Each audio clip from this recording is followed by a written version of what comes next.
नमस्ते।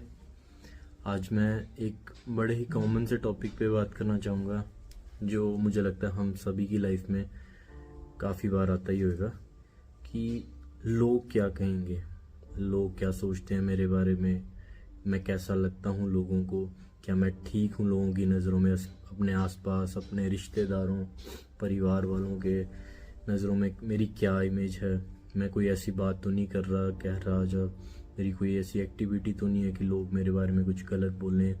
और अगर बाई चांस हमें कोई क्रिटिसाइज़ कर दे, चाहे हमने कुछ किया ऐसा नहीं किया, लोग काफ़ी कुछ बोलते हैं। और अगर हमें लोग कोई कुछ बोल दे सही या झूठ, तो हम अपने दिल में उस चीज़ को इतना क्यों पकड़ के बैठ जाते हैं। मतलब सभी की ये प्रॉब्लम है। कुछ लोग हो सकता है एक दिन में उसको भुला दें, कुछ होते हैं वो सालों भी किसी बात को नहीं भुला पाते, बट हम सब इस चीज़ से जूझते हैं कभी ना कभी। तो सही मायने में तो ओशो कहते थे वही इंसान इस चीज़ से पार पा सकता है समाज से जिसको समाज से बड़ी किसी शक्ति का सहारा मिल गया हो, है ना। वो शक्ति है परमात्मा, जिसने उसका सहारा ढूंढ लिया। सो परमात्मा को पाना और परमात्मा को मानना वो तो एक बड़ी ही दूर की बात है। सब कोई उनकी एग्जिस्टेंस में बिलीव भी नहीं करते, एक हायर डिवाइन इंटेलिजेंस के। और जो करते भी हैं उनको भी कितना ही भगवान को जानते हैं वो भी अलग बात है। तो इसलिए एक आम इंसान समाज में रहने वाला मेरे आपके जैसा, हम क्या कर सकते हैं? क्या कोई ऐसी बात है जिसको जान के हमें हेल्प हो सके इस चीज़ को, जब भी हम इसको फेस करें तो 2 सेकंड में इसको हटा के आगे मूव कर सकें? तो कोई ऐसा है कोई ऐसी बात? तो एक मैं जानता हूँ छोटी सी बात, तो मेरे को लगा चलो ये सबके साथ शेयर की जाए, शायद किसी और के भी काम आए। तो ऐसा क्यों है कि हम इतने इफ़ेक्ट होते हैं मतलब लोगों के ओपिनियन से? तो उसका रीज़न हमारे एवोल्यूशनरी बायोलॉजी में है। हम जिस जीनस से बिलोंग करते हैं होमिनिड, तो आप क्या कोई भी ऐसा स्पीशीज़ बता सकते हैं हमारे जीनस में जो अकेले रहने वाला जानवर हो? ऐसा कोई भी नहीं है। सारे पैक ग्रुप एनिमल्स हैं, है ना। चाहे वो चिंपैंजी हैं, ओरेंगुटन हैं, है ना, गिब्बन्स हैं, ग्रेट एप्स जितने भी हैं, चाहे हमारे जितने भी हुए होमो इरेक्टस, होमो सेपियंस, हम सभी ग्रुप में रहने वाले जानवर हैं। और इंसानों की जो हमारी प्रजाति है वो साइंस का कहना है कि कोई 2.5-3 लाख साल से हम इस धरती पे हैं।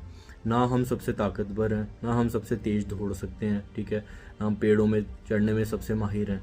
तो हमारी सुपर पावर यही थी कि हम इंटेलिजेंट है, और सोशल इंटेलिजेंस जो हमारी है कि हम एक दूसरे के साथ ग्रुप में अच्छे मतलब रिलेशंस बना सकते हैं, कोऑपरेट कर सकते हैं। और उसके बिना पे हम जो हैं बहुत ही मतलब एक सक्सेसफुल स्पीशीज़ के तौर पे हैं, उभर के आए हैं। हमारा जो सर्वाइवल है ना वो अपने सोशल कोऑपरेशन और ग्रुप के साथ हमारा सामंजस्य बनाए रखने में ही था। 3 लाख साल से लेके कह सकते हैं कि पिछले 1000, 2000, 3000 साल तक, जब तक हम एक कबीलों में रहते थे, जंगलों में रहते थे, तो हमारी पूरी एग्जिस्टेंस इस पर डिपेंड करती थी। सो आपके ग्रुप में आपका आपका आपके ग्रुप में अच्छे से वेल इंटीग्रेटेड होना मतलब मेंट लाइफ एंड डेथ का सवाल था वो, है ना।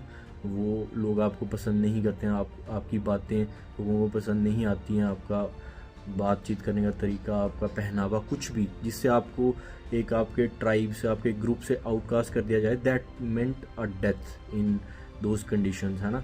अकेले इंसान सर्वाइव नहीं कर पाता होमोसेपियन आज से 2-3-4 हज़ार साल पहले। तो इसलिए हमारा ब्रेन जो है ना एवोल्यूशनरी इतना हार्डवायर्ड है कि आज हम इतने मॉडर्न लाइफ में रहते हैं जहाँ हम आराम से अकेले रह सकते हैं, बट स्टिल वो दिमाग तो वही बंदरों वाला वही चला आ रहा है ना, पिछला वो हार्डवेयर तो वही है।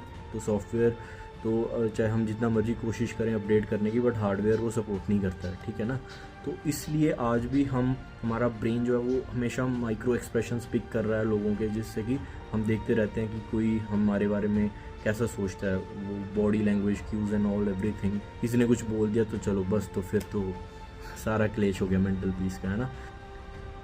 बट रहती बात ये है कि हमारा हार्डवेयर वैसा है, बट अगर हम कोशिश करें तो अपना सॉफ्टवेयर अपडेट कर सकते हैं धीरे धीरे कि हाँ ठीक है, अब हम वैसे जंगलों में रहने वाले वो आदि मानव नहीं है जिनको कि ग्रुप के से बाहर निकाल दिया तो मतलब जान ही चली जाएगी, अकेले हम सर्वाइव ही नहीं कर सकते जंगल में। अब हम कर सकते हैं, है ना। मॉडर्न जो सिविलाइजेशन है उसमें हर कोई अपनी इंटेलिजेंस के दम पे ज़िंदा रह सकता है and can thrive.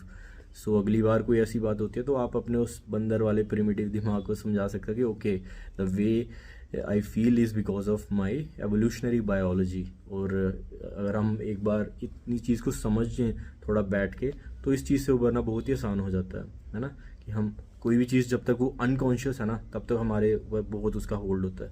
When we shine the light of awareness on it, तो वो धीरे धीरे उसका जो ग्रैस्प है ना, वो पावर हम में से निकल जाती है। मतलब वो हमें उतना दबा के नहीं रखती फिर बात। बाकी बोलने वालों का क्या, वो तो बोलेंगे ही। तो भगवान राम को नहीं लोगों ने छोड़ा, भगवान बुद्ध को नहीं छोड़ा, कृष्ण को नहीं छोड़ा, तो हमारी तो क्या हस्ती है। बट इतना सा याद रख के हम इजीली इसमें से बाहर निकल सकते हैं नेक्स्ट टाइम। सो इतना ही था। Thank you.